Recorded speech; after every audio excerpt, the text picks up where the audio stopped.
سؤال من إحدى أولياء الأمور بيقول: هو صعوبات التعلم بتتحسن ولا بتفضل طول العمر مع ابني؟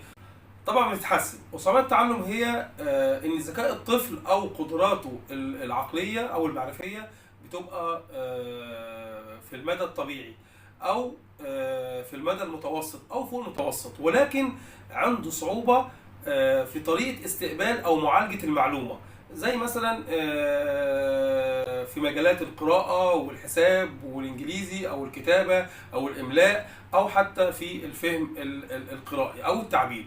يعني المشكلة مش في قدراته العقلية أو القدرات المعرفية، ولكن المشكلة في الطريقة اللي بتوصل له بيها المعلومة. طيب، هل هي بتروح خالص ولا بتفضل موجودة؟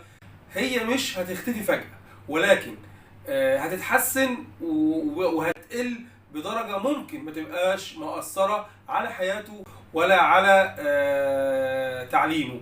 وفي أطفال كتير كملوا تعليمهم بشكل طبيعي ونجحوا وتفوقوا، ومحدش حس إن كان في عندهم صعوبة أصلا. يعني مثلا ولد شاطر في الحساب والعربي، لكن تلاقيه عنده صعوبة في الإنجليزي.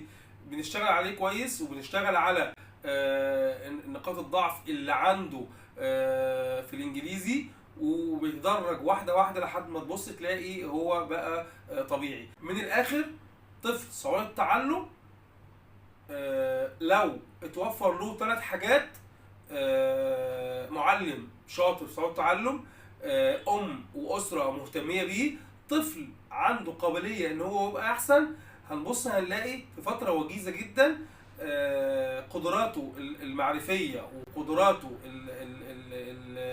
التعليمية علت في الصعوبة اللي هي عنده، وهنبص هنلاقيها تختفي خالص ويعيش حياته بشكل طبيعي وينجح ويتفوق وكمان يتخرج إن شاء الله بإذن الله.